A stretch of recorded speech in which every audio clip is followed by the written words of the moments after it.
welcome to HevSal Weekly. This week's episode will discuss several topics, including the Los Angeles wildfires, President Biden's plans, and Meta's new fact-checking policies. Stay tuned.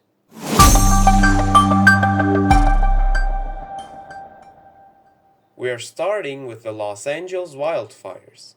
The wildfires began on January 7th in Los Angeles, California, starting in Pacific Palisades and spreading rapidly due to strong winds in areas like Hearst, Eaton, Lydia, and Sunset.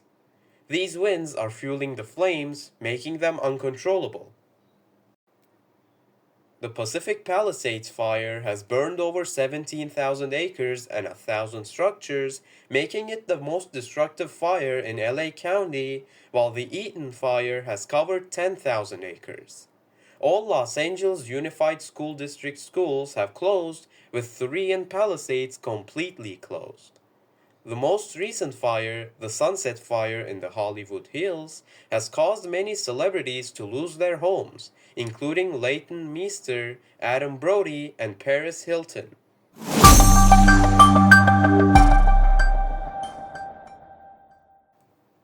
With 5 deaths and hundreds of thousands evacuated, Governor Gavin Newsom stated the fires remain primarily under control. Los Angeles Fire Department officials said it was one of the most devastating fires in the city, with nearly 2,000 homes destroyed. Fire crews are mostly responding around crews due to winds making aerial firefighting impossible. However, 20% of fire hydrants are out of order, which negatively impacts efforts. A total of more than 37,000 people have been evacuated in Los Angeles, and curfews have been declared in some areas. Due to power outages, approximately 1 million homes and businesses in Los Angeles are without power. Regarding reactions and international support, President Biden canceled his Italy visit and signed a federal disaster declaration to facilitate the California governor's office's response to natural disasters. Governor Newsom urged residents to stay vigilant, stating that 7,500 firefighters are actively working to save lives. On the other hand, Canada and Canadian Prime Minister Justin Trudeau are at the forefront of countries showing international support.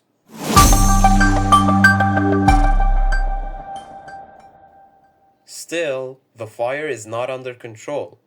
Locals are being warned to comply with evacuation orders and follow the authorities' instructions regarding the destruction caused by the fires. The economic losses are estimated to be approximately $57 billion. Experts point out that climate change is increasing the frequency and severity of such disasters, which is a cause of the fire. While stating that these fires are the largest in Los Angeles history, the National Oceanic and Atmospheric Administration, or the NOAA, says that increasing temperatures, strong winds, and lack of rainfall fuel the fires and that climate change increases the likelihood of such fires. According to the data, only 0.16 inches of rain has fallen in Los Angeles this year since October 1st. Further deepening the drought crisis in the region.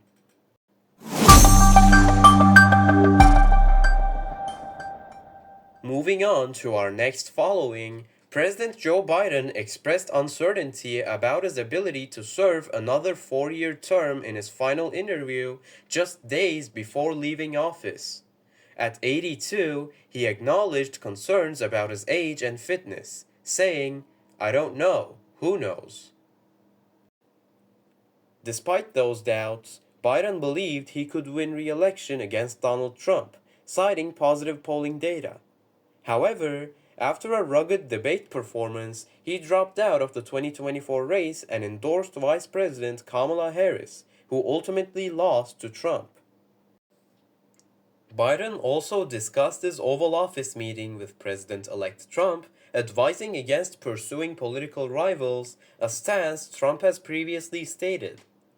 Biden is considering preemptive pardons to protect individuals from potential reprisals by the incoming administration, but has not decided.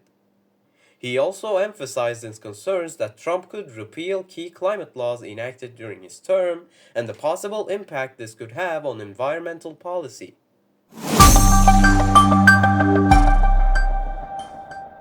Meta, the parent company of Facebook, Instagram, and Threads, announced that it will end its third-party fact-checking program on January 7th, 2025.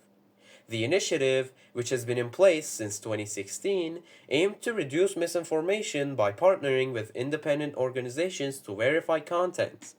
Instead, Meta plans to implement a community note system that encourages users to provide context and corrections to potentially misleading posts, a strategy that Elon Musk's identical X uses. Meta CEO Mark Zuckerberg has advocated a renewed emphasis on free speech, calling the recent US presidential election a culture turning point. "We're going to get rid of fact checkers and replace them with community notes, similar to X, starting in the US," he said.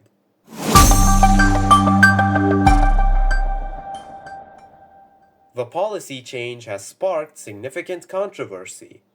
Critics argue that relying on user-driven moderation could lead to a rise in misinformation and extremist content. People are concerned that this approach could negatively impact gender rights and minority groups, potentially exacerbating online harm.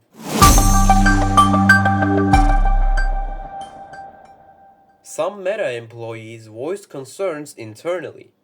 They were concerned that removing fact-checkers and appointing figures like UFC President Dana White to the board could undermine the platform of truthful information.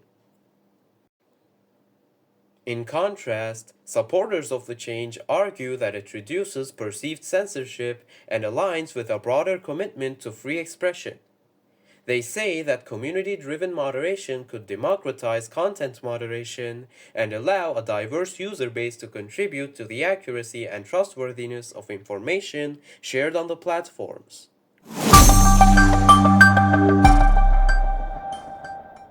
That concludes this week's news. We discussed interesting topics, from disasters to politics and social media.